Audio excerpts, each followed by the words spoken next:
Center di Pavilion Bukit Jalil. So saya by profession seorang doktor dan juga seorang doktor estetik, berpengalaman lebih daripada 12 tahun sebagai seorang doktor dan 7 tahun dalam bidang estetik dan juga beauty industry. Graduated from Universiti Kebangsaan Malaysia as a medical doctor, and welcome to VJ Estetik. Bismillahirrahmanirrahim. Assalamualaikum warahmatullahi wabarakatuh, and welcome everyone. My name is Muhammad Shimazaki, and I am here today with a deep interest to learning about innovation and transformation in aesthetic and skincare industry. Also joined by my team member. Together, we are excited to learn more about how innovation is driving change in aesthetic care and how leading centers are shaping the future of this industry. Today, we have the privilege of speaking with Dr. Aizul, one of the experts behind the VG Aesthetic. But before we go into more deeper, let me explain about what is VG Aesthetic. VG Aesthetic is known not only for its wide range of medical and aesthetic services, but also for its commitment to evidence-based practices, personalized treatment, and continuous innovation in skincare and beauty technology. Dr. Aizul, again, thank you so much for taking the time to speak with us. To begin our interview session, I will start with the question number 1. When I say about VG Aesthetic, the first thing that will come to our mind is it's spa for women. But actually, it's more than that. So maybe doctor can briefly describe the main aesthetic and skincare services offered at VG Aesthetic Center. Okay, so basically VJ Estetik adalah estetik center yang mana kita provide services berkenaan kecantikan dan juga penjagaan kesihatan, especially pertaining on the skin problem. So whatever we do in VJ Estetik adalah kita fokus on treating the skin problem, which is a problem based punya treatment. So contoh kalau seseorang tu datang dengan masalah jerawat ke, jeragat ke ataupun pigmentation, so weight loss or anything yang berkaitan dengan wellness, so we will go into the what is the customer punya problem and treat accordingly. That's very interesting. Yeah? So for the next questions, question number 2 is about source of innovation.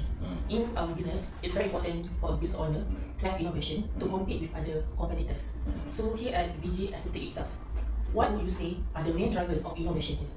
Okay, as an entrepreneur, bila saya buat sesuatu perniagaan tu, saya tak akan tengok our competitor, tapi saya akan melihat kepada loophole in our industry. Contohnya dalam estetik dan juga health industry, saya akan melihat apa yang tak ada lagi dalam sesuatu industri itu untuk saya perkenalkan dan juga membantu untuk menyelesaikan satu-satu masalah customer. Contohnya di VG Estetik, saya ada multiple ada businesses berkaitan estetik, health dan juga wellness. Tapi di VG Estetik, saya focusing on the stem cell dan juga exosome therapy, yang mana di Malaysia ni tak banyak exosome dan juga stem cell therapy provided by the provider, service provider, dan saya melihat itu adalah satu teknologi baru yang tak diperkenalkan di Malaysia dan memberi banyak advantages daripada segi kesihatan dan juga kecantikan kepada masyarakat di luar sana. Dan bila sesuatu services tu jarang ataupun tak banyak berada di market, so competitor tu tak banyak, dan juga we can become a leading dalam sesuatu business tu, buatkan kita tak perlu tapi cabaran dia adalah kita perlu memperkenalkan dia dengan lebih lah, sebab masyarakat tak familiar lagi dengan apa yang kita buat. So apa yang drive saya untuk buat benda tu adalah untuk tak compete dengan orang, tapi we give something different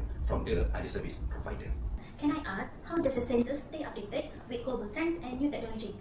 How do you usually bring those ideas into the local setting? Okay, disebabkan saya adalah seorang medical entrepreneur, which is saya punya saya punya by profession I'm a doctor. So bila kita as a doctor, kita always updated with our current knowledge. That's why kita punya treatment semua adalah problem based medicines dan juga evidence based medicine. So evidence based medicines ni kita dapat daripada knowledge, updated knowledge, especially dari segi perubatan. So updated knowledge ni we can get daripada pembacaan, contohnya daripada jurnal-jurnal berbentuk medical. So daripada jurnal-jurnal berbentuk medical ni biasanya jurnal adalah produce kajian daripada masa ke semasa, dan juga kajian ni biasanya mengambil masa yang lama. So untuk sesuatu treatment ataupun services ataupun innovation dikeluarkan tu mengambil masa yang bertahun, dan kita sebagai service provider, especially bila kita bekerja sebagai doktor, kita need to be updated bila service tu available dan juga approved by the certain organisation. Contohnya kalau dalam bidang medical ni daripada FDA, which is Food Drug Administration. Di Malaysia pula kita ada KKM. Jadi walaupun certain services dan juga certain medical part ataupun innovation yang baru dah dikeluarkan daripada OC di USA contohnya, tak semestinya kita boleh praktis di Malaysia sampai dia mendapat pengiktirafan dan juga diiktiraf selamat oleh Kementerian Kesihatan Malaysia. So to keep updated, selain daripada kita menggunakan jurnal, kita juga sekarang ni mudahkan dengan sumber internet dan juga social media, dan juga kita perlu ada selalu involved dengan contohnya all the classes ataupun seminar daripada luar negara juga, dan apa yang kita boleh sesuaikan dengan keadaan semasa dalam negara kita. Thank you for sharing, Doctor. As for the next question, I will also love to understand how the team turns a new idea, maybe like technologies or a new product treatment, into something real. Is there a process the center usually follows? Okay.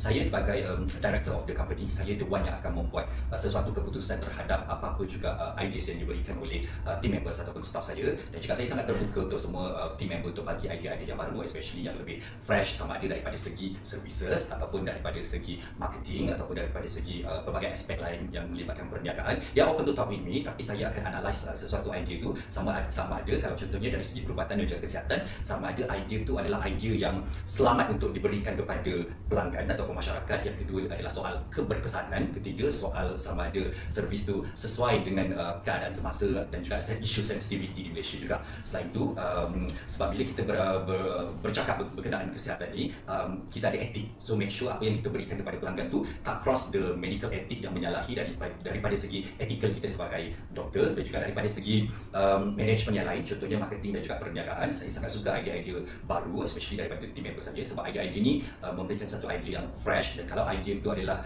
sesuatu yang bagus, saya tak keberatan untuk ambil, dan kebanyakannya saya akan ambil idea itu. Kadang-kadang idea baru ni kita just perlu cuba, and we see the result, and we do the reassessment sama ada idea yang kita dah buat tu kita execute, dan kita reassess balik. Kalau reassess the idea tu, apa yang kita buat tu memberikan impact yang bagus, then we just can continue. If impact tu adalah tak bagus, then we can stop and we reassess again how to improvise dan such idea untuk bagikan satu yang lebih terbaik. Right, thank you for sharing. I appreciate the explanation. We'll continue the next question, which is who are usually involved in the development and decision making when the launching new service and skincare product? Okey, dalam sesuatu company, dalam satu perniagaan, kita ada CEO dan juga COO. So CEO biasanya bertindak dalam business development. So mereka inilah yang akan mencari peluang-peluang untuk mempertingkatkan kualiti dan juga opportunity dalam perniagaan. Dan saya sebagai director akan mendengar semua idea-idea daripada saya punya CEO, dan saya is the one yang akan membuat the big decision making. Tapi decision itu dibuat berdasarkan sesuatu idea itu sama ada akan mungkin memberikan risiko, ataupun is free daripada risk, ataupun memberikan kebaikan lebih banyak daripada risiko. So daripada situ biasanya kami akan berbincang mengenai, biasanya saya akan ambil tahu berkenaan risiko dan juga advantages sebelum kita launch sesuatu, dan juga bergantung juga kepada keadaan market semasa, adakah betul-betul market memerlukan sesuatu produk ataupun launching new services tu. Sebab kadang-kadang bila kita terlalu short sendiri untuk membuat decision tu akan mengakibatkan kerugian, sebab setiap launching yang kita buat tu melibatkan cost juga. So daripada situlah involve-nya tim lain, contohnya selain daripada CEO, is a COO, Chief Operation Officer, yang mana dia akan dan juga daripada segi account juga. So it involve multiple layers of organisation untuk membuat satu keputusan. Whatever it is, the decision is on me. Thank you for the explanation. Next question, how does the leadership in GG Aesthetics support and encourage innovation with their team, especially among doctor and beauty consultant? Okay, leadership adalah sesuatu elemen yang sangat penting dalam kita mengelolakan sesuatu organisation. So bila kita bertindak sebagai leader ni, kita perlu balance dengan keterbukaan untuk menerima idea dan juga pandangan daripada team member, dan kedua kita juga perlu bersikap tegas terhadap sesuatu decision yang kita perlu buat. So sebab tu leadership ni is an art. Kita tak boleh macam to make a decision based on our own sendiri, tetapi perbincangan, discussion dan juga communication tu adalah menjadi sesuatu yang sangat penting untuk kita become a good leader to make everyone happy. My name is Maisara. I will proceed to the next question. In terms of innovation culture, what kind of practices or values are in place to inspire creativity and innovation among staff? Okay, untuk inspire staff dan juga team member untuk memberikan satu cadangan ataupun innovation terkini berkaitan dengan bisnes, sama ada services ataupun dari segi marketing, management dan sebagainya. Sebagai seorang leader, kita perlu ada leadership yang mana membuatkan semua orang atau team member senang dan juga terbuka untuk bercakap dengan kita. So bila team member terbuka bercakap dengan kita, mereka boleh mengeluarkan idea-idea tanpa rasa takut, tanpa rasa segan, especially pada young generation, pekerja-pekerja yang generation ini, mereka sebenarnya ada idea yang banyak dan juga lebih fresh berbanding kita yang different generation. Cuma kadang-kadang mereka kekurangan confident untuk meletakkan idea itu dan berbincang kepada pihak management. So kita sebagai leader perlu bersikap terbuka untuk mereka menerima idea mereka, dan sebenarnya saya biasanya akan ambil kebanyakan idea mereka secara positif. Kita cuba untuk buat dan kita tengok what is the result bila kita buat sesuatu idea yang baru yang kita tak pernah buat, especially tapi apa yang penting bila idea yang kita buat tu daripada aspek kalau servis, kita kena pastikan aspek keselamatan terhadap pelanggan tu diambil kira, dan pastikan bahawa apa yang kita buat tu tidak memudaratkan kepada pelanggan. Kalau daripada aspek lain yang tidak memudaratkan, contohnya kalau dari segi marketing, kita ambil sesuatu yang masih lagi masuk dalam kita punya professionalism dan juga tak affected dari segi our quality. Okay, I get it. Okay, next question, Doctor. Building on that, what marketing or social media strategies have been most effective in promoting your new treatments or services to your clients?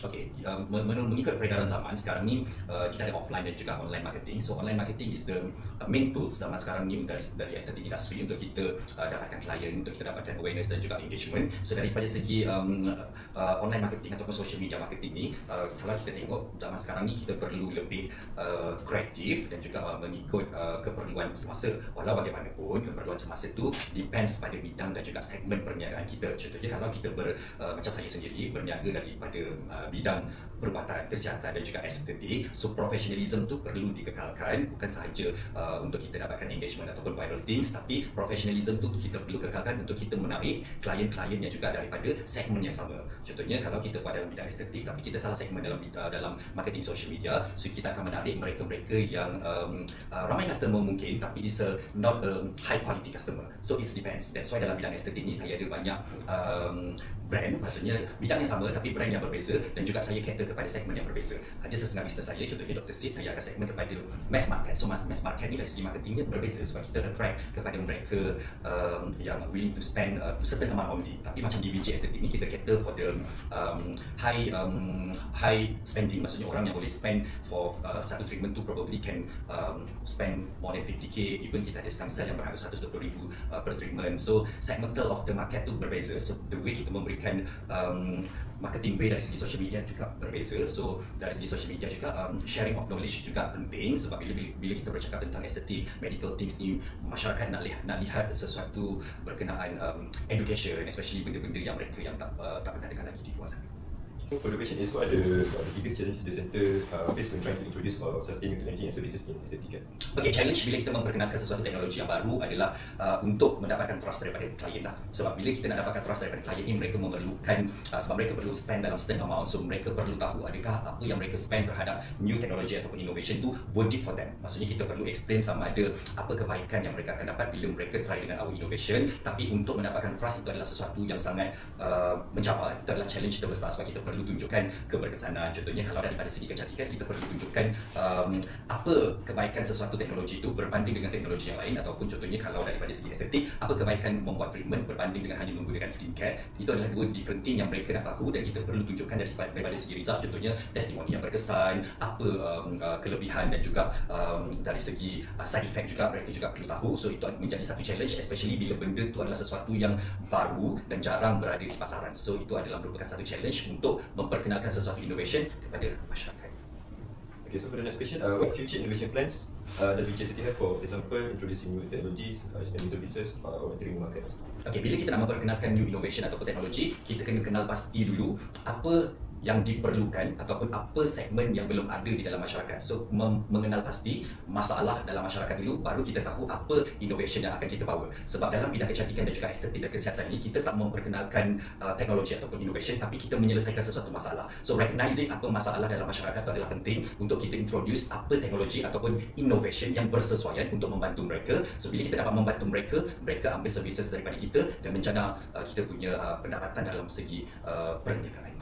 Okay, so Dr. Aizul, thank you again for sharing your time and your expertise with us today. This conversation gave us a deeper look into how VJ Estetik embrace innovation, from ideations to implementation, and from internal culture to client experience.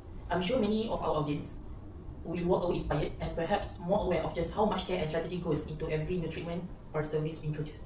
We wish you and your team continued success and growth into everything you do. Again, thank you so much, Dr. Alright, thank you so much.